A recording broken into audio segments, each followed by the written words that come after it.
Hey, Steve, Jason Dumas with Cron 4. We've talked all year about consistency and how you guys are trying to find it, and you're always trying to look for little things that can maybe spark it. You think, a comeback win like this, where you guys really had to dig deep and it was clear you didn't play your best basketball, but we're still able to come out with a win. Do you think something like this could spark that? Spark a little I run, hope I guess? so. Yeah, I hope so, Jason. I mean, it was just a great, great win. Guys played so hard really the whole night. I mean, I felt like we played hard in the first half. We just couldn't get a shot to drop. And Miami was playing very well. And so we came in, down 15 at half, but it felt like a game we could still win. And second half, we did a great job rebounding the ball, and we kept them off the foul line, and our defense really picked up. So great win, and we haven't won three in a row all year, so we got a chance in Orlando and to start this trip. We'll see what happens. Was exactly the timeline on Draymond, and when do you learn he's out? Well, what's the update on him, and also what's your thought process going into the game? No centers, no Draymond.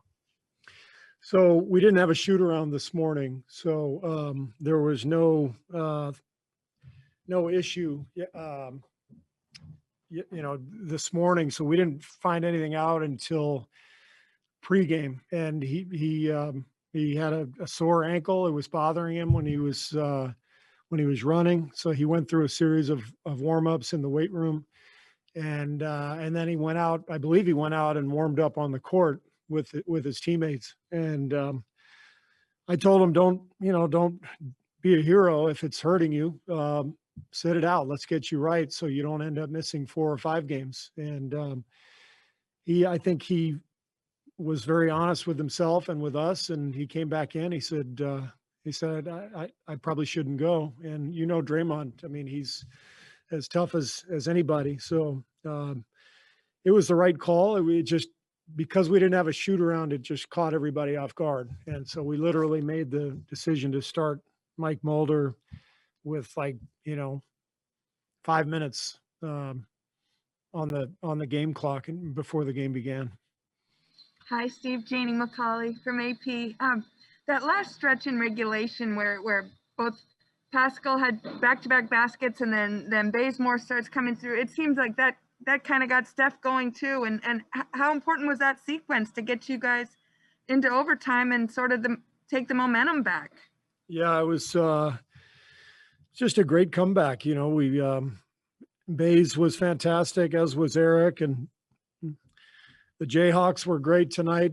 Kelly and Andrew both had big nights, hit big shots, and but the last few minutes of the fourth, we were just scrambling out there, and I thought Baze kind of led the charge. He really made some huge plays for us and kept us in it, and then of course Steph. This is so typical of Steph. He's just the kind of player and the kind of person who can be in the midst of one of his worst shooting nights of the year and still hit 3 enormous shots to help us win the game. So really an amazing team win and a lot of fun. Steve, what is it about Steph's personality that allows that for him to shoot and shoot and shoot and miss and miss and miss and then still be able to turn around when you all need him the most? I just think he hasn't just built up his body and his skill over the years. I think he's built up his mind, and he's so strong-willed that he doesn't let things bother him, and he knows that the law of averages are going to play out. He has so much belief in his shot that he's going to keep shooting. It's the same reason he shoots 3/4 court shots when when there's still time on the clock. He doesn't care about the percentage. He actually believes that's a shot he can make, so he takes it. And same thing applies when he's when he's in the midst of a tough night. He always believes the next one is going in. He's got an incredibly powerful belief in himself. What's the experience been like coaching Kent Bazemore this year? I believe in preseason you said he's kind of like the wild card. He can make a few good plays, a few bad plays. What's it like as a coach over there kind of watching that? Yeah, Baze is great. I mean, he's frenetic out there. He plays with great energy. He's kind of all over the map. He has his moments where he makes plays that where he gets out of control, and but he also makes really athletic, powerful moves to the rim, and steals and fast break layups and dunks, and so he's the kind of player who makes an impact. He's just going to come out there and make a difference. And tonight, I thought he was the difference. Frankly, his play in the second half really was the key. Steve, a couple of questions. Just to be clear, Draymond Green, you expect him to play Friday? I do. Yeah, part of the reason to hold him out was so he didn't aggravate it, and we got a couple of days, and so I expect him to, but we'll see. And then what do you think was the difference on the boards between the first half and the second half? I think just energy. I think we started to force some misses. They shot about 55% in the first half, and so there weren't a lot of rebounds to be had. But we've started forcing some misses, and I think that last group, it's a very athletic group that was on the floor together with Eric, Baze, Kelly, and Wiggs, and we know Steph's a great rebounder. So it was just they were quick to the ball, and they were energetic, and they were battling. Hey, Steve, you went with Paschall there. I think the entire fourth and the entire overtime, you've been going back to Juan. What was the choice there, and what did you think you got out of him?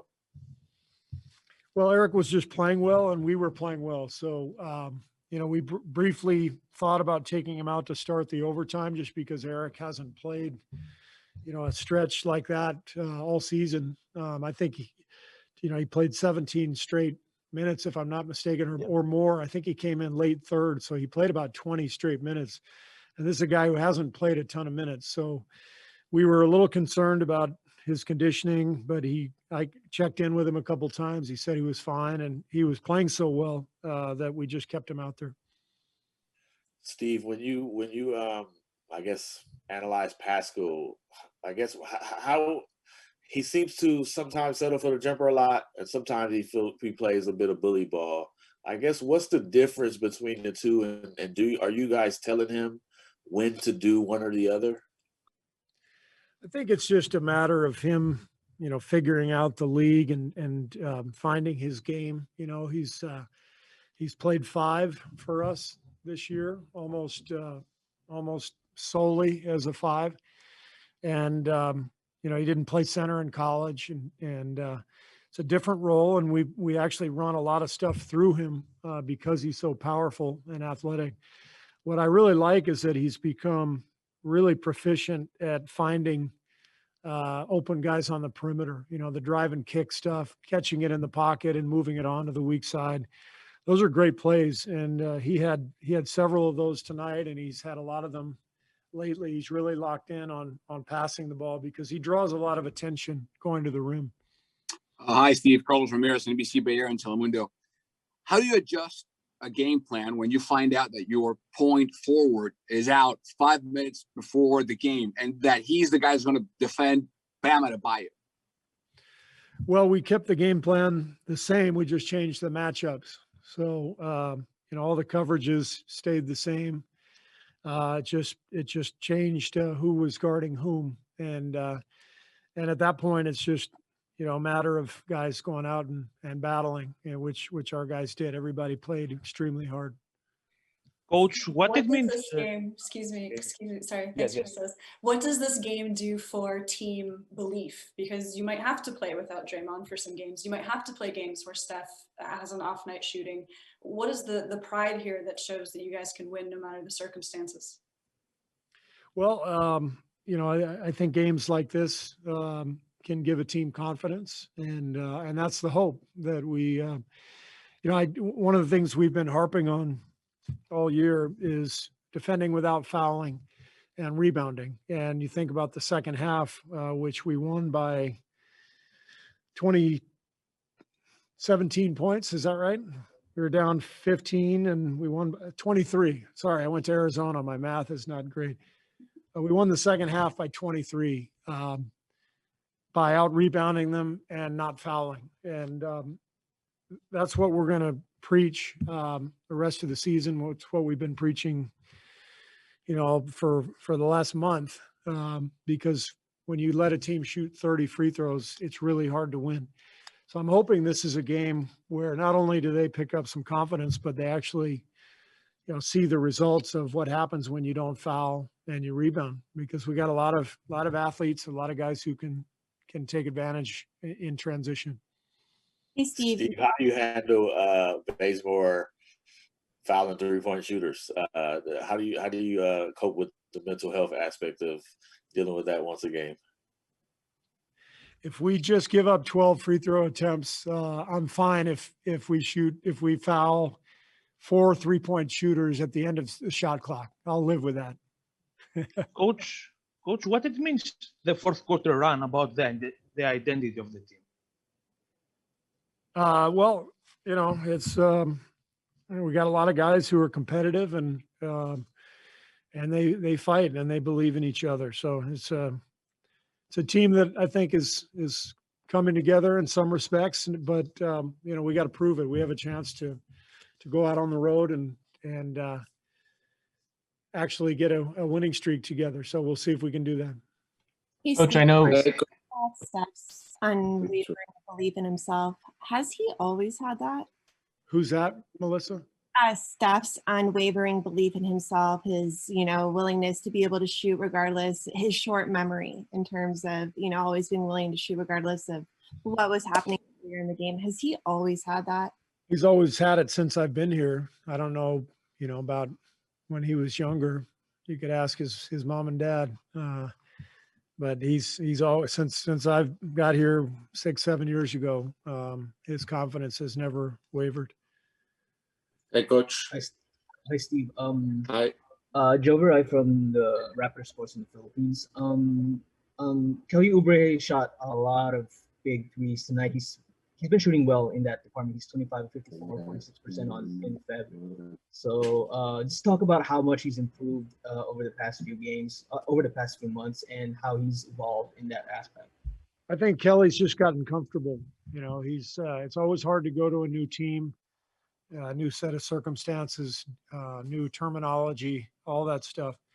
And Kelly has gotten comfortable with his surroundings, and he's just played extremely well. Now he's in a really good groove. Coach, I know win number 16 wouldn't normally mean much to you, but considering you only had 15 last year, how good does this feel to get over that number and keep on moving forward? Chris, I wasn't thinking of that. So sorry. Just saw a stat, Coach. All right. Thanks, guys.